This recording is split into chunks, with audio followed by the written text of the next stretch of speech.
Hola. Preséntate. ¿Cómo? Preséntate. Hola, soy Pepi. Muy bien. Aquí a Alcunonia todos los lunes.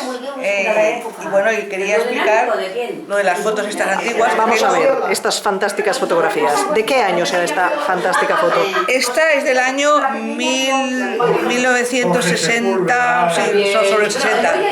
Aquí tenía yo unos 8 años, y era la fiesta mayor de aquí de la Torrasa. Y en las calles ponían papelitos, los adornaban. ¿Y esta calle, disculpa, has dicho que era? Esta es la calle Juventud. La calle Juventud. En el número, al lado del número 29. Vale, que se ve que había un bar. Había un bar que ha estado muchos años abierto, hasta hace poquito, hasta hace cosa de un año. Vale. Y entonces ponían tablados, y entonces claro, yo tenía ganas de cantar una canción y me subí arriba. Y eres tú la de la cantante, La cantante soy yo, sí. Vale, y el año nos has comentado que sería sobre... El año 60. 60. ¿El Teatro Juventud, para situarnos, estaría delante del bar? El teatro. El teatro no. El teatro está al principio de la calle y eso está en el número 29. Vale. Está pasado a la calle París. Perfecto. No está al lado del teatro. Perfecto, muy bien. Y ahí cantaba pues una canción que me gustaba a mí, que aún me acuerdo de la canción. ¿Qué canción era?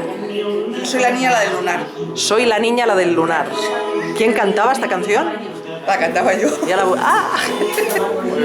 Y después también ahí está, que es del colegio, que este colegio estaba en la calle Progreso, donde está ahora el banco BBVA. ¿El banco? BBVA. En la calle Progreso hay un banco. Ajá. Pues años atrás, cuando yo tenía 8 o 9 años, era un colegio, que habían 3 clases solo.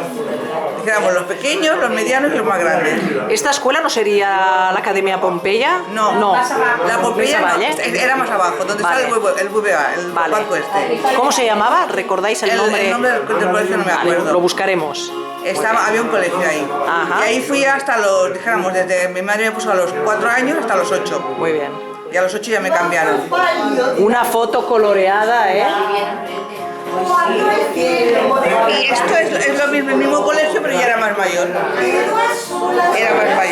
Hay que informar de que quien canta de fondo es la Yolanda Carmona. Y nada, y esto también es del colegio, del mismo colegio que yo fui, hasta los 8 años. Hasta los 8 años. Sí. Muy bien, es una fotografía muy bonita. Vale, y después, bueno, esta ya soy yo, pero claro, esto ya es la Plaza Cataluña, que yo me acuerdo que era muy chiquitina y claro, mi padre me llevaba allí con los palomos. Pero te estoy hablando, pues mira, de hace más de 60 años aquí. ¿Quién no tiene esta fotografía en la Plaza Cataluña, verdad? Vale. Muy bien. Gracias.